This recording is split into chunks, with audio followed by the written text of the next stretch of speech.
சிறகடிக்க ஆசை ஸ்ரீலோட upcoming episode என்னென்னு பார்க்கலாம். மீனாவும் முத்துவும் மாடியில் ரூம் கட்டுறதுனால இந்த ரூம் கட்டுறதுக்கு தேவையான எல்லா ஏற்பாடையும் செய்கிறதுக்காக வந்திருக்காங்க. மீனாவும் முத்துவும் எந்த ஆஃபீஸ்க்கு வந்திருந்தாங்களோ அதே ஆஃபீஸில் தான் மனோஜ் வந்து கனகாவை கல்யாணம் பண்ணிக்கிறதுக்காக வந்திருக்காரு. அது மட்டும் இல்லாமல் கல்யாணம் ரொம்ப நல்லபடியாக நடக்குது. ஏன்னா அப்போ தானே தேவிகா மனோஜுக்கு தர வேண்டிய பணம் சொத்து எல்லாத்தையும் கொடுப்பாங்க. அந்த நம்பிக்கையில் மனோஜ் மறுபடியும் அந்த ஆஃபீஸில் வந்து ரெஜிஸ்டர் கல்யாணமும் பண்ணிக்கிறாரு. இதை பார்த்துட்டு தேவிகா சந்தோஷப்படுறாங்க. கனகா சொல்கிறாங்க, மனோஜ் மறுபடியும் உங்களுக்கும் எனக்கும் கல்யாணம் ஆயிருக்கு. இனி நீங்கள் உங்கள் வீட்டுக்கு போகவே கூடாது. எப்பயுமே எங்கள் வீட்டில் தான் இருக்கணும். நீங்கள் என்னை சுற்றி பார்க்கறதுக்காக கூப்பிட்டு போகணும். அதே மாதிரி என்னை நீங்கள் சந்தோஷமாக பார்த்துக்கணும் அப்படின்னு நான் ஏற்கனவே உங்ககிட்ட சொல்லியிருக்கேன். ஆனால் நீங்கள் தான் என்னை கண்டுக்கவே மாட்டிக்கிறீங்க. எப்பயாவது எங்கள் வீட்டுக்கு வரீங்க, என் அம்மா கிட்ட பேசிட்டு உடனே கிளம்பிடுறீங்க. நான் வேணும்னா உங்கள் கடைக்கு வரட்டுமா மனோஜ் அப்படின்னு கனகா கேட்கும்போது, இல்லை கனகா, நீ வர வேண்டாம், நீ இங்கே இரு அப்படின்னு சொல்கிறாங்க. என்ன மனோஜ் இப்படி பேசுகிறீங்க? கனகா எவ்வளோ ஆசையாக உங்கள் கடைக்கு வரணும்னு கேட்குறா அப்படின்னு தேவிகா சொல்லும்போது, என்ன மேடம் நீங்கள் சொன்னீங்கன்னு இந்த ஆஃபீஸ்க்கு வந்து மறுபடியும் நீங்கள் கல்யாண ஏற்பாடெல்லாம் செஞ்சுருக்கீங்க. எனக்கு நிறைய வேலை இருந்தாலும் உங்கள் பேச்சை கேட்டு கனகாவை கல்யாணம் பண்ணிக்கிறதுக்காக வந்திருக்கேன். இந்த வேலையெல்லாம் சீக்கிரமாக நல்லபடியாக நடந்துருச்சு. இருந்தாலும் கனகாவை தினமும் சுற்றி பார்க்க கூப்பிட்டு போக முடியுமா? கனகா ஆசைப்பட்டதெல்லாம் நடக்கணும்னா முதல்ல கனகா எங்கள் வீட்டுக்கு மருமகளாக வரணும். அதுக்கு முதல்ல எனக்கு டிவோர்ஸ் கிடைக்கணும். கொஞ்சம் பொறுமையாக என்னை புரிஞ்சுக்கோங்க அப்படின்னு சொல்லும்போது தேவிகா சொல்கிறாங்க, எப்படியோ மனோஜ், இப்போ நல்லபடியாக இந்த கல்யாணம் நடந்திருக்கு. அது மட்டும் இல்லாமல் ரெஜிஸ்டர் கல்யாணம் நடந்ததில் எனக்கு ரொம்பவே சந்தோஷமாக தான் இருக்குது அப்படின்னு பேசும்போது, முத்து மீனா அங்கே வந்ததால் முத்துவும் மீனாவும் மனோஜ்கிட்ட பேசுகிறதுக்காக வராங்க. உடனே தேவிகா சொல்கிறாங்க, உங்கள் தம்பி முத்துவும் மீனாவும் வராங்க மனோஜ் அப்படின்னு சொல்லும்போது, அவங்க எதுக்கு இங்கே வராங்க அப்படின்னு பார்க்குறாரு மனோஜ். மேடம், நீங்கள் தான் எப்படியாவது பேசி சமாளிக்கணும், இல்லைனா முத்து உண்மையை கண்டுபிடிச்சிருவான் அப்படின்னு மனோஜ் சொன்ன உடனே, சரி மனோஜ், நான் பார்த்துக்கிறேன்னு சொல்லிட்டு, என்ன மீனா இங்கே வந்திருக்கீங்கன்னு கேட்கும்போது, இல்லை மேடம், மனோஜ் வந்திருக்காரு, அதான் பார்க்க வந்தோம். என்ன மனோஜ் இங்கே இருக்கீங்கன்னு மீனாவும் முத்துவும் கேள்வி கேட்கும்போது, நான் என்ன செய்கிறேன்னு பார்க்குறது தான் உங்கள் வேலையா? நீங்கள் எதுக்கு இங்கே வந்திருக்கீங்கன்னு சொல்லும்போது, ஏன் மனோஜ், நாங்கள் தான் மாடியில் ரூம் கட்டுறோம்ல, அதுக்கு ஏற்பாடெல்லாம் செய்யணும்னு சொன்னேன்ல அப்படின்னு முத்து சொல்லும்போது, அதே மாதிரி என் ஃப்ரெண்டுக்காக தான் வந்திருக்கேன். அது மட்டும் இல்லாமல் எனக்கு நிறைய வேலை இருக்குது, நான் கிளம்புறேன் அப்படின்னு மனோஜ் அங்கேருந்து கிளம்புறாரு. உடனே மனோஜோட ஃப்ரெண்டு சொல்கிறாரு, மனோஜ் நானும் வரேன் அப்படின்னு சொல்லும்போது, இல்லை, நீங்கள் தான் கனகாவை கல்யாணம் பண்ணியிருக்கிறீங்கன்னு முத்துவும் மீனாவும் நினைக்கிறாங்க. நீங்கள் கொஞ்ச நேரம் இங்கேயே இருங்க, நான் முதல்ல கடைக்கு போகிறேன் அப்படின்னு சொல்லிட்டு முத்து மீனாவுக்கு உண்மை தெரியக்கூடாதுன்றதுக்காக உடனே மனோஜ் கடைக்கு கிளம்புறாரு. உடனே மீனா சொல்கிறாங்க, கனகாவை மனோஜோட ஃப்ரெண்டு நல்லா பார்த்துக்கிறாரா அப்படின்னு சொல்லும்போது, உடனே மனோஜோட ஃப்ரெண்டு சொல்கிறாங்க, ஆமாம் மீனா, கனகாவை நான் நல்லா பார்த்துக்கிறேன் அப்படின்னு பேசிகிட்டு இருக்கும்போது மனோஜ் ரொம்பவே பதட்டமாக அங்கேருந்து கிளம்புறாரு. கனகா சொல்கிறாங்க, அம்மா ஏம்மா ஹஸ்பண்ட் உடனே இங்கேருந்து கிளம்புறாரு அப்படின்னு சொல்லும்போது, கனகா அமைதியாரு, அப்புறமா பேசிக்கலான்னு சொல்லிட்டு, மீனா நாங்களும் கிளம்புறோம் அப்படின்னு தேவிகா உடனே கனகாவை கூப்பிட்டு அங்கேருந்து கிளம்புறாங்க. என்ன மீனா, இந்த மனோஜ் கடையில் இருக்க வேலையை பார்க்காம எப்போ பார்த்தாலும் என்னுடைய ஃப்ரெண்டுக்கு கல்யாணம் ஆயிருக்கு, நான் தான் வந்து என் ஃப்ரெண்டுக்கு உதவி செய்யணும்னு அப்பப்போ இந்த மாதிரி ஏதாவது செஞ்சுக்கிட்டே இருக்கான் அப்படின்னு சொல்லும்போது, மனோஜால் நமக்கு பிரச்சனை வராமல் இருந்தால் அதுவே போதுங்க அப்படின்னு மீனா சொல்கிறாங்க. சரி மீனா, நம்ம கிளம்பலாம் அப்படின்னு மீனாவும் முத்துவும் அங்கேருந்து கிளம்புறாங்க. மனோஜை பற்றின உண்மை மீனாவுக்கும் முத்துவுக்கும் இப்போவும் தெரிய வராததுனால மனோஜ் கடைக்கு வந்த உடனே யோசிக்கிறாரு, நல்ல வேலை முத்துவும் மீனாவும் அங்கே வருவாங்கன்னு யோசிக்கவே இல்லை. கொஞ்ச நேரத்துக்கு முன்னாடி வந்திருந்தா நான் வந்து கனகாவை கல்யாணம் பண்ணிக்கிட்டேன்ற உண்மையை கண்டுபிடிச்சிருப்பாங்க. ஆனால் இப்போ நான் ரொம்ப சீக்கிரமாகவே அங்கேருந்து கிளம்பி வந்துட்டேன். அதனால் முத்துவுக்கும் மீனாவுக்கும் என் மேலே கொஞ்சம் கூட சந்தேகமே வராது. எப்படியோ அவங்களால இந்த உண்மையை கண்டுபிடிக்க முடியல அப்படின்னு மனோஜ் வந்து யோசிக்கிறாரு. உடனே சந்தோஷ் வந்து கேட்குறாரு, என்னப்பா மனோஜ், நல்லபடியாக கல்யாணம் நடந்துருச்சு அப்படி தானே? அது மட்டும் இல்லாமல் நீ எதுக்கு இந்த கல்யாணத்துக்கு சரின்னு சொன்னேன்னு எனக்கு தானே தெரியும் அப்படின்னு சொல்லும்போது, ஆமாம், ஏற்கனவே அவங்க வீட்டில் வச்சு கல்யாண ஏற்பாடெல்லாம் செஞ்சாங்க. அதனால் ரோகிணிக்கு தர வேண்டிய பணத்தையும் தேவிகா கொடுத்தாங்க. ஆனால் இப்போ இங்கே வந்து எனக்கு நிறைய பிரச்சனை இருக்குது. நான் இன்னொரு பிஸ்னஸ் ஆரம்பிக்கணும், மறுபடியும் என் வேலையை சரியாக செய்யணும், அதுக்காக எனக்கு நிறைய பணம் தேவைப்படுது அப்படின்னு சொல்லும்போது, எனக்கு புரியுது மனோஜ் அப்படின்னு சொல்லி பேசிகிட்டு இருக்காங்க. சரி, கடையில் இருக்க வேலையை நான் பார்க்குறேன், இப்போ தான் நிம்மதியாக இருக்குது. ஏன்னா முத்துவும் மீனாவும் அங்கே வந்திருந்தாங்க, அவங்களுக்கு இந்த உண்மை தெரியாது, நான் உடனே கிளம்பி வந்துட்டேன் அப்படின்னு பேசிகிட்டு இருக்கும்போதே அங்கே மனோஜோட ஃப்ரெண்டு சக்திவேல் வராரு. என்னப்பா மனோஜ், என்னை அங்கேயே விட்டுட்டு நீ கிளம்பி வந்துட்ட? முத்து மீனாவை பார்த்த உடனே ரொம்பவே பதட்டமாக இருந்தேன். எங்கே அவங்களுக்கு உண்மை தெரிஞ்ச உடனே என்கிட்டயும் கேள்வி கேட்க ஆரம்பிச்சிருவாங்களோன்னு நினச்சேன். ஏன்னா கனகா எதுக்கு என்னுடைய ஹஸ்பண்ட் உடனே கிளம்பிட்டாருன்னு தேவிகா கிட்ட கேள்விக்கு மேலே கேள்வி கேட்டாங்க. இதனால் முத்துவும் மீனாவும் உண்மையை தெரிஞ்சுப்பாங்கன்னு நினச்சேன். ஆனால் எப்படியோ தேவிகா கனகாவை அங்கேருந்து கூப்பிட்டு போயிட்டாங்க. நானும் கிளம்பி வந்துட்டேன். மனோஜ், உனக்கு நான் சப்போர்ட் பண்ணுறேன். நீ ஃபோன் பண்ண உடனே உனக்கு உதவி செய்கிறதுக்காக வரேன். ஆனால் முத்துக்கிட்டேயும் மீனாக்கிட்டேயும் நீ என்ன வசமாக மாட்டி விட்டுற அப்படின்னு சொல்லும்போது, அப்படிலாம் இல்லை. நீங்கள் எனக்கு துணையாக இருக்கிறதுனால தான் இன்னும் முத்துவுக்கும் மீனாவுக்கும் இந்த உண்மை தெரியவே இல்லை. ஏன் என் அம்மாவுக்கு கூட தெரியல. கொஞ்சம் பொறுமையாக இருங்க. நீங்கள் தானே இந்த கல்யாண ஏற்பாடெல்லாம் செஞ்சீங்க. நீங்கள் தானே எனக்கு சப்போர்ட் பண்ணணும் அப்படின்னு மனோஜ் பேசும்போது, சரி மனோஜ், எனக்கு நிறைய வேலை இருக்குது. உங்களுக்கு நான் உதவி செஞ்சுட்டேன், அவ்வளவுதான், நான் கிளம்புறேன் அப்படின்னு சக்திவேல் பேசிட்டு அங்கேருந்து கிளம்புறாரு. இப்போ தான் மனோஜ் ரொம்ப நிம்மதியாக இருக்காங்க. அந்த சமயம் ரோகிணி ஃபோன் பண்ணுறாங்க. என்ன இப்போ தான் கொஞ்ச நேரம் நிம்மதியாக இருந்தேன், ஆனால் உடனே ரோகிணி ஃபோன் பண்ண ஆரம்பிச்சிட்டாளே அப்படின்னு. என்ன ரோகிணி, எதுக்கு ஃபோன் பண்ணுற? அதான் தெளிவாக சொல்லிட்டேன்ல, கிறிஷ்கிட்ட கண்டிப்பாக பேசுவேன். கிறிஷ்கிட்ட ரொம்ப பாசமாகவே நடந்துப்பேன். ஆனால் என் பேச்சை நீ கேட்கணும் அப்படின்னு சொல்லும்போது, சரி மனோஜ், நான் யோசிக்கிறேன். ஆனால் இன்னைக்கு கிறிஷை பார்க்க நீ வருவல அப்படின்னு சொல்கிறாங்க. எங்கே வரணும் அப்படின்னு கேட்கும்போது, என்னுடைய வீட்டுக்கு வந்துரு. கிறிஷ் உங்ககிட்ட கொஞ்சம் நேரம் பேசுவான். நீயும் கிறிஷ்கிட்ட சந்தோஷமாக பேசலாம் அப்படின்னு சொல்லும்போது, உடனே மனோஜ் யோசிக்கிறாரு. அம்மா கிட்ட இந்த உண்மையை நான் சொல்லவே இல்லை. சீக்கிரமாகவே ரோகிணியால் எந்த பிரச்சனையும் வராது. எனக்கு சீக்கிரமாக டிவோர்ஸ் கிடச்சிரும்னு சொல்லியிருக்கேன். இப்போ நான் ரோகிணி பேச்சை கேட்டால் தான் நான் நினைக்கிறது எல்லாமே நல்லபடியாக நடக்கும். வேறு வழியே இல்லை. நான் இப்போ கிறிஷை பார்க்குறதுக்காக கண்டிப்பாக ரோகிணி வீட்டுக்கு போகணும். ஆனால் இந்த உண்மை முத்து, மீனா யாருக்குமே தெரியக்கூடாது அப்படின்னு மனோஜ் வந்து யோசிக்கிறாரு. முத்து வீட்டுக்கு வந்த உடனே இங்கே மீனா கிட்ட சொல்கிறாரு. என்ன மீனா, வர வர என்கிட்ட பேசவே மாட்டிக்கிற?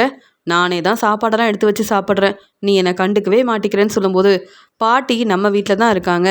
அது மட்டும் இல்லாமல் நானும் ஸ்ருதியும் இங்கே தங்கியிருக்கோன்னு நினைக்கிறாங்க. அப்படி இருக்கும்போது உங்களுக்காக சாப்பாடு பரிமாறுறது, உங்ககிட்ட பேசுறதுன்னு இருந்தால் உடனே பாட்டி வந்து உண்மையை தெரிஞ்சுப்பாங்க. அதுக்கப்புறம் பாட்டி ரொம்ப கோவப்படுவாங்க. அதனால தான் அண்ணாமலை மாமா பேச்சை கேட்டு நானும் உங்ககிட்ட பேசுறதில்ல. அதான் நம்ம பூக்கடைக்கு போகும்போது பேசிக்கிறோமே, அப்புறம் என்னன்னு கேட்கும்போது, இருந்தாலும் என்னுடைய அம்மா எனக்காக சாப்பாடெல்லாம் எடுத்து வைக்க மாட்டாங்க. சாப்பாடெல்லாம் பரிமாற மாட்டாங்க. ஏன் முத்து சாப்பிட்டியான்னு கூட கேட்க மாட்டாங்க. இந்த வீட்டில் என்னை நல்லா பார்த்துக்கிறது நீ மட்டும்தான் மீனா.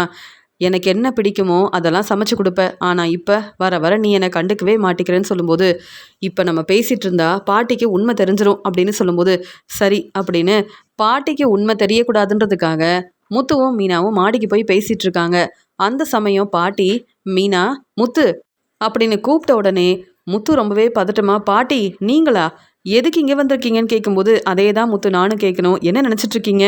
என்ன இதெல்லாம் மீனா, நீ இப்படிலாம் செய்வேன்னு யோசிக்கவே இல்லை மீனா அப்படின்னு சொல்லும்போது, பாட்டி புரிஞ்சுக்கோங்க பாட்டி அப்படின்னு சொல்லும்போது, நீ மீனாவை விரும்புறியான்னு கேட்கும்போது உடனே முத்து சொல்கிறாங்க. ஆமாம் பாட்டி, ஆனால் வீட்டில் யாருக்குமே தெரியாது அப்படின்னு சொல்லும்போது, அப்போ நானே எல்லார்கிட்டேயும் சொல்கிறேன் அப்படின்னு பாட்டி சொல்லும்போது, இல்லை பாட்டி அப்புறமா பேசிக்கலாம்னு சொல்லும்போது, முதல்ல நீங்கள் வாங்க அப்படின்னு விஜயா கிட்ட சொல்கிறாங்க. என்ன விஜயா, பொறுப்பா இந்த வீட்டில் என்ன நடக்குதுன்னு உனக்கு ஒன்றுமே புரிய மாட்டேங்குது. அப்படி வீட்டில் நீ என்ன தான் செய்கிற அப்படின்னு கேட்கும்போது, அத்தை என்ன அத்தை, உங்களுக்காக சமைச்சு கொடுக்குறேன். வீட்டில் இருக்க வேலையெல்லாம் நான் தானே பார்த்துக்கிறேன். அப்புறம் என்ன இப்படிலாம் கேள்வி கேட்குறீங்கன்னு சொல்லும்போது, ஏன்னா முத்து ரொம்ப நேரமாக மீனா கிட்ட பேசிகிட்டு இருக்கான்னு சொல்லும்போது, மீனா கிட்ட தானே பேசினா அப்படின்னு சொல்கிறாங்க விஜயா. என்னது, மீனா நம்ம வீட்டில் தங்கியிருக்காங்க. இங்கே அண்ணாமலை ஃப்ரெண்டோட பொண்ணு தானே மீனா.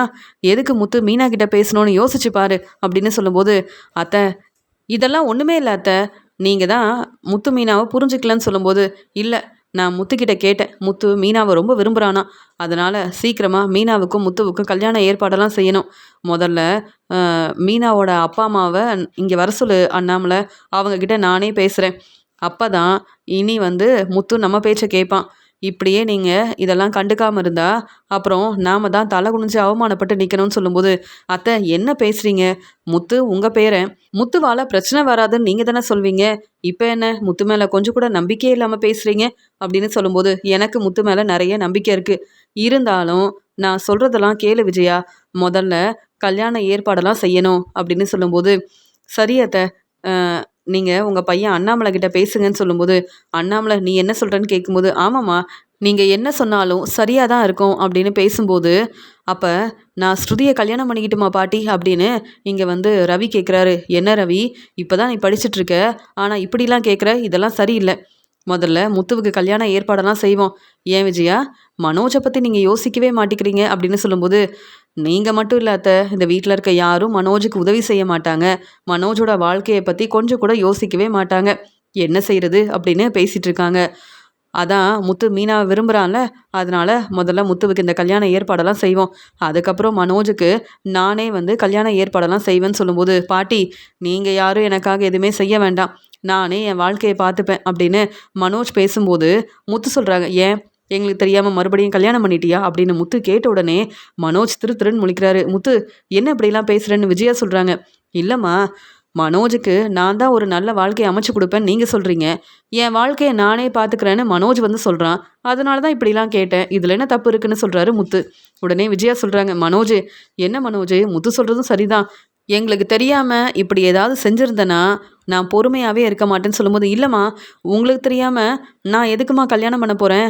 அம்மா நீங்கள் சொன்ன மாதிரியே முதல்ல எனக்கு டிவோர்ஸ் கிடைக்கணும், அதுக்கப்புறம் பார்த்துக்கிறேம்மான்னு சொல்லும்போது, சரி மனோஜ் நீ கடைக்கு கிளம்பு, முத்துவும் மீனாவும் நல்ல பேர் வாங்குறதுக்காக இப்படிலாம் பேசுவாங்க அப்படின்னு விஜயா சொன்ன உடனே ரொம்ப கோவமாக மனோஜ் வந்து அங்கேருந்து கிளம்புறாரு. முத்துவுக்கும் மீனாவுக்கும் எவ்வளோ சந்தோஷமா பாட்டி கல்யாண ஏற்பாடெல்லாம் செய்யணும்னு நினைக்கிறாங்க. ஆனால் நான் தான் கஷ்டப்படுறேன். இப்போ எனக்கு வந்து கல்யாணம் ஆயிடுச்சு. கனகா என்னுடைய மனைவி. கனகா எங்கள் வீட்டு மருமகன்னு கூட சொல்ல முடியாமல், என் கல்யாணத்தை பற்றி வீட்டில் யார்கிட்டையும் சொல்ல முடியாமல் கஷ்டப்படுறேன். ஆனால் முத்து மீனா நினைக்கிறதெல்லாம் ரொம்ப நல்லபடியாக நடக்குது அப்படின்னு யோசனை பண்ணுறாரு மனோஜ். பாட்டி அண்ணாமலை கிட்ட பேசும்போது, என்ன அண்ணாமலை உன்னை கேட்காம முத்து மீனாவுக்கு கல்யாண ஏற்பாடெல்லாம் செய்யணும்னு நான் சொன்னதை நினைக்கிறியான்னு கேட்கும்போது, அம்மா நீங்கள் என்ன சொன்னாலும் சரியாக தான் இருக்கும்னு எனக்கு தெரியும். முத்துவுக்கும் மீனாவுக்கும் கல்யாண ஏற்பாடெல்லாம் செய்கிறது எனக்கு சந்தோஷமாக தான் இருக்குது அப்படின்னு சொல்லும்போது, அந்த சமயம் அங்கே வந்த முத்து அண்ணாமலை கிட்ட மெதுவாக பேசுகிறாரு. அப்பா ஏற்கனவே மாடியில் ரூம் கட்டுறதுக்காக நிறைய செலவாகுது. இப்போ எனக்கும் மீனாவுக்கும் மறுபடியும் எதுக்குப்பா கல்யாண ஏற்பாடெல்லாம் செய்யணும் அப்படின்னு சொல்லும்போது, முத்து நம்ம வீட்டில் வச்சு தான் கல்யாண ஏற்பாடெல்லாம் செய்ய போகிறோம். அது மட்டும் இல்லாமல் நான் பார்த்துக்கிறேன் முத்து, சீக்கிரமாக மாடியில் ரூம் கட்டுற வேலையை நீ பாரு அப்படின்னு சொல்லும்போது, ஆமாப்பா நான் உங்ககிட்ட பேசணும் தான் வந்தேன். கொஞ்ச நாள் ரூம் கட்ட வேண்டான்னு சொல்லியிருந்தேன். மறுபடியும் ரூம் கட்டுறதுக்காக நான் எல்லா ஏற்பாடையும் செஞ்சுட்டேன். இன்னையிலேருந்து இந்த வேலையெல்லாம் ஆரம்பிக்கிறோன்னு சொல்லும்போது, பரவாயில்ல முத்து, இப்போ தான் நீ சொன்னதை கேட்க சந்தோஷமா இருக்கு. நீ நினைக்கிறதெல்லாம் நல்லபடியாக நடக்கணும். அதனால நம்ம வந்து மீனா வீட்லேயும் இந்த உண்மையை சொல்வோம். அவங்களும் இங்கே வரட்டும். கல்யாண ஏற்பாடெல்லாம் நானே பார்த்துக்கிறேன். நீ வந்து மாடியில் ரூம் கட்டுற வேலையை மட்டும் பாரு அப்படின்னு சொல்லும்போது, சரிப்பா, இருந்தாலும் இப்போ இதெல்லாம் தேவையான்னு யோசிக்கிறேன்னு சொல்லும்போது, உன்னுடைய பாட்டியோட நிலமை அப்படி இருக்குது. ஒரு வேளை உனக்கும் மீனாவுக்கும் கல்யாண ஏற்பாடெல்லாம் செய்கிறத பார்த்து என் அம்மா சந்தோஷப்பட்டாங்கன்னா அதுவே போதும். அது மட்டும் இல்லாமல் உங்கள் பாட்டிக்கு எல்லா ஞாபகமும் வந்துருச்சுன்னா நான் சந்தோஷப்படுவேன் முத்துன்னு சொல்லும்போது, ஆமாப்பா பாட்டிக்கு முதல்ல ஞாபகம் வரணும். அப்போ தான் இங்கே ரவியும் ஸ்ருதியும் சந்தோஷமாக அவங்க வாழ்க்கையை பார்த்துக்க முடியும்னு சொல்லும்போது, ஆமாம் முத்து, இப்போ வந்து ரவியும் நீயும் இங்கே தங்குறீங்க. இங்கே மீனாவும் ஸ்ருதியும் அந்த ரூமில் தங்குறாங்க. இருந்தாலும் நீங்கள் இப்போ பிரிஞ்சு இருக்கிறதுக்கு நானும் ஒரு காரணமாக தான் இருக்கேன். இதை பற்றி யோசிக்கும்போது என் அம்மா பேச்சு தான் இப்போ கேட்கணும்னு தோணுது. முதல்ல உங்களுக்கு நல்லபடியாக கல்யாண ஏற்பாடெல்லாம் நானே செய்கிறேன். மீனா வீட்டில் உள்ள எல்லாரையும் கூப்பிடணும் அப்படின்னு சொல்லும்போது, அப்பா என்னப்பா இதெல்லாம்னு கேட்கும்போது, நான் பார்த்துக்கிறேன் முத்து, நீ கவலைப்படாத. என் அம்மா நினச்சதெல்லாம் நல்லபடியாக நடக்கணும். உன்னுடைய வாழ்க்கை ரொம்ப சந்தோஷமாக இருக்கணும் முத்து அப்படின்னு அண்ணாமலை பேசிகிட்டு இருக்கும்போது, அங்கே வந்த விஜயா சொல்கிறாங்க, எதுக்கு இப்போ தேவையில்லாமல் செலவு செய்யணும்? அத்தை தான் ஏதோ புரிஞ்சுக்காம பேசுகிறாங்கன்னா மறுபடியும் மீனாவுக்கும் முத்துவுக்கும் கல்யாண ஏற்பாடெல்லாம் செய்யணுமா? இதெல்லாம் தேவையா அப்படின்னு கேட்குறாங்க விஜயா. ஏன் விஜயா இப்படிலாம் பேசுகிறேன்னு அண்ணாமலை பேசும்போது, இல்லைங்க, மனோஜுக்கு ஒரு நல்ல வரன் கிடைக்கணும். மனோஜுக்கு சீக்கிரமாகவே டிவோர்ஸ் கிடைச்சாதான் மனோஜோட வாழ்க்கை சந்தோஷமாக இருக்கும். மனோஜுக்கு கல்யாண ஏற்பாடெல்லாம் செய்யணும்னு நினைக்கிறேன். மீனா இந்த வீட்டு மருமக தானே. உங்கள் அம்மா கிட்ட நீங்கள் பேசி புரிய வச்சா அத்தை புரிஞ்சுக்க மாட்டாங்களா என்ன? மீனாவுக்காகவும் முத்துவுக்காகவும் இவ்வளோ யோசிக்கிற நீங்கள் ஏன் மனோஜோட வாழ்க்கையை பற்றி கொஞ்சம் கூட யோசிக்கவே மாட்டேங்கிறீங்க? இதெல்லாம் சரியில்லைங்க. பேசாமல் அத்தைக்கிட்ட நானே உண்மையை சொல்லிடுறேன். முத்துவும் மீனாவும் இந்த வீட்டில் தான் இருக்காங்க.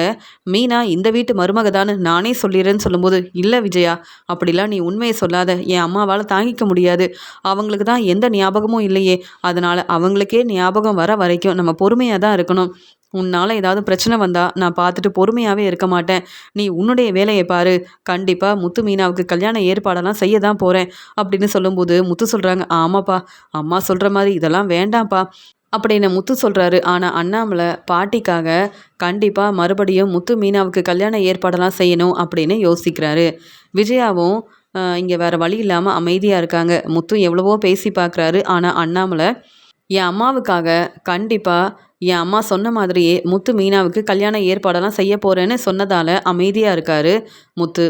இங்க வந்து சந்தோஷமா அண்ணாமலை சந்திரா கிட்ட நடந்த உண்மைய சொல்றாங்க. முத்துவோட பாட்டி ரொம்ப முடியாம இருந்தாங்க. ஆனா இப்ப அவங்களுக்கு எந்த ஞாபகமும் இல்ல. அதனால முத்து மீனாவோட கல்யாணத்த நடத்தணும் அப்படின்னு நினைக்கிறாங்க. நீங்க எல்லாரும் கண்டிப்பா வரணும் அப்படின்னு மீனா வீட்டுக்கு போயிட்டு இந்த கல்யாணத்த பத்தி சந்திரா கிட்ட பேசும்போது, "என்ன சம்மந்தி சொல்றீங்க? முத்துவோட பாட்டிக்கு இப்படி ஒரு பிரச்சனையா?" அப்படின்னு கேட்கும்போது, "ஆமா.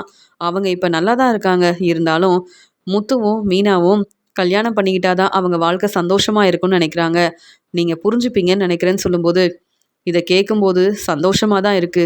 ஆனா, மீனா சரின்னு சொல்லிட்டாளான்னு கேட்கும்போது, முத்து, மீனா வீட்ல உள்ள எல்லாரும் சரின்னு சொல்லிட்டாங்க. ஏன்னா, இந்த கல்யாண ஏற்பாடு செய்றதே நான் தான். அப்படின்னு சொல்லும்போது, "சரி சம்மந்தி. நாங்க எல்லாரும் கண்டிப்பா வந்துருவோம்ன்னு" சொல்லும்போது, அண்ணாமலை கேட்குறாங்க, "உங்க மருமக ரேகா எங்க? சத்யா எங்க? அவங்க கிட்டயும் நான் பேசணும்னு" சொல்லும்போது, "இல்ல அவங்க ரேகாவோட அப்பா வீட்டுக்கு போயிருக்காங்க. ரேகாவோட அப்பா ரொம்ப முடியாம இருக்கிறதுனால, ரேகாவும், சத்யாவும் அங்க போயிருக்காங்க. அவங்க சீக்கிரமா வந்துருவாங்கன்னு" சொல்லும்போது, "அப்படியா? எப்ப போனாங்கன்னு?" கேட்கும்போது, அவங்க அங்க போய் ரொம்ப நாள் ஆகுதுன்னு சொல்லும்போது, அண்ணாமலை ரொம்ப தெளிவா புரிஞ்சுக்கிறாரு. சந்திரா மனசு வேதனைப்படுறாங்க. இதுக்கு மேல சத்யாவ பத்தி பேசவும் வேண்டாம், ரேகாவ பத்தி கேட்கவும் வேண்டாம் அப்படின்னு சொல்லிட்டு, "சரி நான் கிளம்புறேன். நீங்களே வந்து சீதா கிட்டயும் சொல்லிருங்க, சத்யா கிட்டயும் சொல்லிருங்க" அப்படின்னு சொல்லிட்டு கிளம்பி வராரு. முத்துவோட பாட்டி ரொம்ப சந்தோஷமா இருக்காங்க. ஏன்னா, இங்க வந்து முத்துவுக்கு கல்யாண ஏற்பாடெல்லாம் செஞ்சதால, வீட்ல முத்துவோட பாட்டி ரொம்பவே சந்தோஷமா இருக்காங்க. விஜயா கிட்ட சொல்றாங்க, "விஜயா, நீ சீக்கிரமாவே ஸ்வீட்டெல்லாம் வந்து செய்யணும். நம்ம சொந்தக்காரங்க எல்லாரும் வருவாங்க. என் பேரன் முத்துவுக்கு கல்யாண ஏற்பாடெல்லாம் செய்றோம்ன்னு" சொல்லும்போது, "அத்தை மறுபடியும் ஏன் புரிஞ்சுக்காம பேசுறீங்க? நான் எதுக்காக முத்துவுக்காகவும், மீனாவுக்காகவும் ஸ்வீட்டெல்லாம் செய்யணும்னு" சொல்லும்போது, "நீ கண்டிப்பா என் பேச்ச கேட்கணும். முதல்ல கிச்சன்ல இருக்க வேலையெல்லாம் செஞ்சுட்டு, எனக்கு ஜூஸ் எடுத்துட்டு வான்னு" சொல்றாங்க. "அத்தை என்ன சொல்றீங்கன்னு?" கேட்கும்போது, "ஏன் நான் சொன்னா இந்த வேலையெல்லாம் செய்ய மாட்டியா? எனக்கு மட்டும் இல்ல. இங்க வந்து நம்ம வீட்டுக்கு மருமகளா வரப்போற மீனாவுக்கும் நீ ஜூஸ் எடுத்துட்டு வரணும்னு" சொல்றாங்க. "என்னது? மீனாவுக்கு ஜூஸ் குடுக்கணுமா? அதெல்லாம் வேண்டாம் அத்தை" அப்படின்னு சொல்லும்போது, "என்ன இருந்தாலும் மீனா நம்ம வீட்டுக்கு மருமகளா வரப்போறாங்க. அப்படி இருக்கும்போது, மீனாவ இனி நாம தான் நல்லா பார்த்துக்கணும். முத்துவும், மீனாவும் விரும்புறாங்கன்னு இந்த உண்மைய கண்டுபிடிச்சதே நான் தானே" அப்படின்னு சொல்றாங்க பாட்டி. உடனே விஜயா சொல்றாங்க, "ஆமா அத்த. உங்களால தான் மறுபடியும் மீனா, முத்துவுக்கு கல்யாண ஏற்பாடு செய்யணும்னு உங்க பேச்ச கேட்டு, உங்க பையன் அண்ணாமலை இப்படி தேவையில்லாத வேலையெல்லாம் செய்றாரு. மீனாவோட வாழ்க்கை ரொம்ப சந்தோஷமா இருக்கு. எங்க வீட்டுக்கு வந்ததுக்கப்புறம் மீனாவுக்கு இவ்ளோ வசதியான வாழ்க்கை கிடைச்சிருக்குன்னு நெனச்சேன். ஆனா இப்ப மறுபடியும் கல்யாண ஏற்பாடு செய்யணும்னு முத்துவோட பாட்டி இப்படி தேவையில்லாத வேலையெல்லாம் செய்றாங்க" அப்படின்னு யோசிக்கும்போது, அண்ணாமலை ரொம்ப சந்தோஷமா முத்துவுக்கும், மீனாவுக்கும் இங்க வந்து புது துணியெல்லாம் வாங்கிட்டு வராங்க. "என்னங்க இதெல்லாம்?" அப்படின்னு விஜயா கேட்கும்போது, "என்ன விஜயா? முத்துவுக்கும், மீனாவுக்கும் கல்யாண ஏற்பாடெல்லாம் செய்றோம். அவங்களுக்கு என்னென்ன வேணும்னு ஒவ்வொன்னையும் பார்த்து பார்த்து வாங்கிட்டு வந்திருக்கேன்னு" சொல்லும்போது, "மீனாவுக்காகவா இந்த துணியெல்லாம் வாங்கிட்டு வந்திருக்கீங்க? முத்துவுக்காகவுமா? எதுக்குங்க இப்படி தேவையில்லாம செலவு செய்றீங்க? நம்மள அவங்களா பார்த்துக்கிறாங்க? இல்லையே! நீங்க சம்பாதிக்கிற பணத்த இப்படி தேவையில்லாம செலவு செஞ்சா எப்படிங்க? அது மட்டும் இல்லாம, மனோஜும் வர வர நமக்குன்னு எந்த உதவியும் செய்யாம இருக்கான். இன்னொரு பக்கம் மீனாவுக்காக மட்டுமே முத்து வந்து சப்போர்ட் பண்ணிட்டு இருக்கான். ஆனா நீங்க எதுக்கு அவங்களுக்காக இவ்ளோ செலவு செய்யணும்னு" விஜயா கேள்வி கேட்கும்போது, "என்ன விஜயா இப்படி பேசுற? என் அம்மா ஆசைப்பட்ட மாதிரியே இந்த கல்யாணத்த நல்லபடியா நடத்தி வைக்கணும்னு நான் நினைக்கிறேன். அப்பதான் மீனாவும், முத்துவும் சந்தோஷமா அவங்க வாழ்க்கைய பார்த்துக்க முடியும்" அப்படின்னு சொல்றாரு அண்ணாமலை. இதெல்லாம் பார்த்துட்டு ரொம்ப கோவமா பதில் பேசாம விஜயா அங்கேருந்து கிளம்புறாங்க. ஆனா பாட்டி சொல்றாங்க, "அண்ணாமலை, நீ சொன்னது எல்லாமே சரிதான். இங்க வந்து முத்துவுக்காகவும், மீனாவுக்காகவும் நானே வந்து புது துணி வாங்கணும், தேவையான பொருளெல்லாம் வாங்கணும்னு நினச்சேன். ஆனா நீ வந்து சரியா இந்த வேலைய செஞ்சுட்ட. எனக்கு சந்தோஷமா இருக்கு. இதெல்லாம் விஜயா புரிஞ்சுக்க மாட்டா. ஏன்னா இப்ப வரைக்கும் விஜயா முத்துவுக்காக எதுவுமே செய்யலையே. மனோஜோட வாழ்க்கைய பத்தி மட்டும் தான் விஜயா யோசிக்கிறா. அதனால முத்துவோட வாழ்க்கைய பத்தி நாம தான் யோசிக்கணும் அண்ணாமலை" அப்படின்னு சொல்லும்போது, "நீங்க சொல்றது எல்லாமே சரிதான்" அப்படின்னு இங்க அண்ணாமலை பேசும்போது, இங்க மாடியில மீனாவுக்காக முத்து ரூம் கட்டுறதால சீக்கிரமாவே அந்த ரூம நல்லபடியா கட்டி முடிக்கிறாங்க. உடனே முத்து சொல்றாங்க, "அப்பா, ரூம் எல்லாம் நல்லபடியா கட்டி முடிச்சுட்டாங்க. அது மட்டும் இல்லாம இந்த ரூம் திறப்பு விழாக்காகவே நான் வந்து எல்லா ஏற்பாடையும் செய்ய போறேன்னு" சொல்லும்போது, "முத்து, உனக்கும் மீனாவுக்கும் நான் கல்யாண ஏற்பாடெல்லாம் செய்றேன். உன்னுடைய பாட்டி பேச்ச கேட்டு தான் இப்படிலாம் செய்றேன். ஏன் வந்து இந்த 2 ஃபங்ஷனையும் ஒரே நாளையில வைக்கக்கூடாது? ஒரே நேரத்தில இந்த 2 ஃபங்ஷனையும் வச்சா, கண்டிப்பா சொந்தக்காரங்க, தெரிஞ்சவங்க எல்லாரும் வருவாங்க. என் அம்மாவும் சந்தோஷப்படுவாங்கன்னு" சொல்லும்போது, "ஆமாப்பா, இத்தனை நாள் முத்துவால் ரூம் கட்ட முடியலன்னு அம்மாவும் மனோஜும் என்னை எவ்வளோ ஏளனமாக பேசுனாங்க.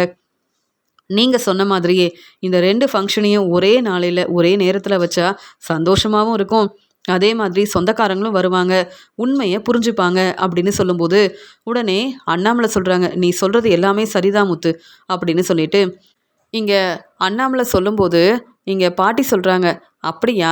அப்போ நம்ம வீட்டில் 2 ஃபங்க்ஷன் நடக்க போகுது அப்படி தானே? இதை கேட்க எவ்வளோ சந்தோஷமாக இருக்குன்னு சொல்லும்போது பாட்டி, நீங்கள் எங்கள் வீட்டுக்கு வந்திருக்கீங்க, உங்களால் தான் பாட்டி எங்கள் வீட்டில் இப்போ எல்லாரும் சந்தோஷமாக இருக்கோம். அதே மாதிரி இப்போ 2 ஃபங்க்ஷன் நடக்க போகுதுன்னு சொல்லும்போது, ஆமாம் முத்து, இத்தனை நாள் என் வீட்டில் நான் தனியாகவே இருந்தேன். நல்லா சம்பாதிக்கணும் அப்படின்னு நினச்சேன். உங்களுக்காக தான் கஷ்டப்பட்டு வேலை செஞ்சேன். இப்போ உங்கள் எல்லாரையும் இங்கே பார்க்கும்போது சந்தோஷமாக இருக்குது. அது மட்டும் இல்லை முத்து, உனக்கு கல்யாண ஏற்பாடெல்லாம் செய்யும்போது ரொம்ப சந்தோஷமாக இருக்குது. மாடியில் நீ உனக்காக ரூம் கட்டுறதை நினைக்கும் போது இன்னும் ரொம்ப சந்தோஷமாக இருக்குன்னு சொல்லும்போது இங்கே உடனே அண்ணாமலையும் முத்துவும் சந்தோஷப்படுறாங்க. அடுத்த நாள் இந்த ஃபங்க்ஷன் ஏற்பாடெல்லாம் செய்யும்போது மனோஜ் வந்து, அம்மா என்னம்மா நம்ம வீட்டில் 2 ஃபங்க்ஷன் நடக்க போகுதுன்னு பாட்டியும் முத்துவும் ரொம்ப சந்தோஷமாக பேசிகிட்டு இருக்காங்க, இதெல்லாம் தேவையா? அம்மா எனக்கு கடையில் நிறைய வேலை இருக்குது, நான் கிளம்புறேன்னு சொல்லும்போது, மனோஜ் நீ மட்டும் இப்போ இங்கே இல்லை, இங்கே எல்லாரும் என்கிட்ட கேள்வி கேட்பாங்க. ஆனால் உன்னுடைய பாட்டி கேள்வி கேட்டால் என்னால் இந்த பிரச்சனையை சமாளிக்க முடியாது. அதனால் நீ இங்கேயே இரு மனோஜ், முதல்ல இந்த ஃபங்க்ஷன் எல்லாம் நல்லபடியாக நடக்கட்டும், அதுக்கப்புறம் கடையில் இருக்க வேலையை பார்த்துக்கலாம் அப்படின்னு சொல்லும்போது ரோகிணி வேற ஃபோன் பண்ணுறாளே, கிறிஷ்கிட்ட பேசுறதுக்காக வரேன்னு வேற சொல்லியிருந்தேனே, இப்போ ரோகிணி வீட்டுக்கு நான் போகலைன்னா அதுக்கப்புறம் ரோகிணி என் வீட்டுக்கு வந்துடுவாளே, என்ன செய்கிறது? ரோகிணி என் பேச்சை கேட்கணுன்னா நான் கண்டிப்பாக கிறிஷ்கிட்ட பாசமாக பேசணும், கிறிஷை அக்கறையாக பார்த்துக்கணும், வேறு வழியே இல்லை. ஆனால் அம்மா கிட்ட சொல்லிட்டு கடையில் வேலை இருக்குன்னு சொல்லிட்டு கிளம்பலான்னு நினச்சா கண்டிப்பாக இந்த ஃபங்க்ஷனில் நீயும் கலந்துக்கணும், வீட்டில் தான் இருக்கணும்னு வேற சொல்கிறாங்களே, என்ன செய்கிறது? எப்படி ரோகிணி வீட்டுக்கு போகிறது? எப்படி கிறிஷ்கிட்ட பேசுறது அப்படின்னு மனோஜ் வந்து யோசிக்கிறாரு. அந்த சமயம் மீனாவோட அம்மா சந்திரா, சீதா எல்லாரும் வராங்க. ஆனால் இங்கே சத்யாவும் ரேகாவும் மட்டும் வரலன்னு மீனா புரிஞ்சுக்கிறாங்க. என்னம்மா சத்யா கிட்ட பேசுனீங்களான்னு மீனா கேட்கும்போது, இல்லை மீனா, சத்யா கிட்ட பேச முடியல. சத்யா இப்போ நிறைய வேலை செய்கிறதுனால பெரிய கம்பெனிக்கு ஓனர் ஆனதால நான் ஃபோன் பண்ணால் கூட பேச மாட்டேங்கிறான். நான் நினச்ச மாதிரியே தான் நடக்குது. அன்னைக்கு சிந்தாமணி வந்து பேசின உடனே சிந்தாமணிக்கு சப்போர்ட் பண்ணி பேசினேன். அப்போவே சிந்தாமணியை புரிஞ்சுக்கிட்டு ரேகாவும் உங்கள் வீட்டுக்கு வரமாட்டாங்க, என் பையன் சத்யாவும் வரமாட்டான்னு சொல்லியிருந்தா சத்யா நம்ம வீட்டிலேயே இருந்திருப்பான். ஆனால் சிந்தாமணி சொல்கிறது எல்லாமே உண்மைன்னு நம்பினேன். இப்போ நான் தான் இந்த நிலமையில இருக்கேன். பரவாயில்ல மீனா, நீ சந்தோஷமாக இருக்கணும். உனக்காக முத்து மாப்பிள்ள மாடியில் ரூம் கட்டியிருக்காங்க. அது மட்டும் இல்லாமல் பாட்டியால் மறுபடியும் உனக்கும் முத்து தம்பிக்கும் கல்யாணம் நல்லபடியாக நடக்கணும். எனக்கு அதுவே போதும். உங்கள் வாழ்க்கை எப்பயுமே சந்தோஷமாக இருக்கணும். ஏன்னா எங்களுக்கு உண்மையாகவே சப்போர்ட் பண்ணுறது நீங்கள் தான் அப்படின்னு சந்திரா சொல்கிறாங்க. சொந்தக்காரங்க எல்லாரும் வந்துட்டாங்கன்னு சொல்லும்போது மீனாவோட அப்பா எங்கே, மீனாவோட அம்மா எங்கன்னு கேட்கும்போது உடனே மீனா அவங்க அம்மாவை கூப்பிட்டு போயிட்டு பாட்டிக்கிட்ட பேசுகிறாங்க. அப்படியா, சரி, மீனாவோட அம்மாவாவது வந்திருக்காங்களே அப்படின்னு சொல்லிட்டு பாட்டி பேசும்போது, உங்கள் பொண்ணு மீனா எங்கள் வீட்டுக்கு மருமகளாக வரதுக்கு நாங்கள் தான் கொடுத்து வச்சுருக்கோம். இனி மீனா எங்கள் வீட்டு மருமக. மீனாவை நாங்கள் நல்லபடியாக பார்த்துப்போம். முத்துவும் மீனாவும் வந்து அவங்க வாழ்க்கையை சந்தோஷமாக பார்த்துக்கணும் அப்படின்னு பாட்டி பேசிகிட்டு இருக்காங்க. இங்கே வந்து புது ரூமெல்லாம் வந்து பார்க்குறாங்க சீதாவும் சந்திராவும். அது மட்டும் இல்லாமல் அண்ணாமலை, விஜயா, மனோஜ், சொந்தக்காரங்க, தெரிஞ்சவங்க, அண்ணாமலையோட ஃப்ரெண்டு பரசு எல்லாருமே அங்கே வந்திருக்காங்க. இங்கே கல்யாணம் நல்லபடியாக நடக்கணும். முதல்ல புது ரூம் கட்டியிருக்கிறதுனால இந்த புது ரூம் ஃபங்க்ஷன் நல்லபடியாக நடக்கணும்னு நினச்சிட்டு இங்கே எல்லாரும் அந்த புது ரூமை வந்து பார்க்குறாங்க. நல்லபடியாக புது ரூம் திறப்பு விழா ஃபங்க்ஷன் நல்லபடியாக நடக்குது. கொஞ்ச நேரம் கழித்து பாட்டி சொல்கிறாங்க, மீனாவுக்கும் முத்துவுக்கும் இப்போவே கல்யாண ஏற்பாடெல்லாம் செய்யணும்னு சொல்லும்போது அந்த சமயம் இங்கே வந்து நல்லபடியாக முத்து மீனாவுக்கும் கல்யாணமும் நடக்குது. இங்கே வந்து சந்தோஷமாக முத்து சொல்கிறாங்க, பாத்தியா மீனா, நம்ம நினச்சதை விட இந்த ஃபங்க்ஷன் எவ்வளோ நல்லபடியாக நடந்திருக்குன்னு அப்படின்னு சொல்லும்போது, ஆமாங்க, நமக்காக ரூம் கட்டியிருக்கோன்னு சந்தோஷப்பட்டோம். ஆனால் பாட்டியால் மறுபடியும் நமக்கு நல்லபடியாக கல்யாணம் நடந்திருக்குன்னு சந்தோஷமாக பேசிகிட்டு இருக்காங்க மீனா. இதெல்லாம் பார்த்துட்ருக்க மனோஜால் தாங்கிக்கவே முடியல. என்னம்மா, என்ன நடக்குது இங்கே? முத்துவுக்கும் மீனாவுக்கும் நல்லபடியாக கல்யாணம் நடந்திருக்கு. முத்து மீனாவுக்காக மாடியில் ரூம் கட்டிட்டான். மீனா நினைக்கிறதெல்லாம் நல்லபடியாக நடக்குதுமா, ஆனால் நான் நினைக்கிறது எதுவுமே நடக்க மாட்டேங்குதுமா அப்படின்னு சொல்கிறாரு மனோஜ். பொறுமையாக இரு மனோஜ் அப்படின்னு சொல்கிறாங்க விஜயா. சொந்தக்காரங்க எல்லாருமே மீனா முத்துக்கிட்ட சந்தோஷமாக பேசுகிறாங்க. ஏன்னா இங்கே மீனாவால் தான் முத்து இப்போ சந்தோஷமாக நிறைய வேலை செஞ்சு முன்னேறியிருக்காரு. அது மட்டும் இல்லாமல் மாடியில் ரூம் கட்டியிருக்காரு. இங்கே முத்துவால் இப்போ மீனாவும் ரொம்ப சந்தோஷமாக அவங்க வாழ்க்கையை பார்த்துக்கிறாங்கன்னு முத்து மீனாவை எல்லாரும் பாராட்டி பேசும்போது மனோஜும் விஜயாவும் ரொம்ப கோவமாக பார்த்துக்கிட்டே இருக்காங்க. உடனே மீனா சொல்கிறாங்க, இன்னைக்கு நம்ம வீட்டில் 2 ஃபங்க்ஷன் நடந்திருக்கு. விஜயாத்தையும் மனோஜும் எப்பயுமே நம்மளை ஏளனமாக பேசுவாங்க. அவங்க முன்னாடி மாடியில் நம்ம ரூம் கட்டிட்டோம். அதே மாதிரி பாட்டி ஆசைப்பட்ட மாதிரியே மறுபடியும் நமக்கு நல்லபடியாக கல்யாணம் நடந்திருக்கு. இன்னைக்கு நான் ரொம்ப சந்தோஷமாக இருக்கேன்னு மீனா சொல்கிறாங்க.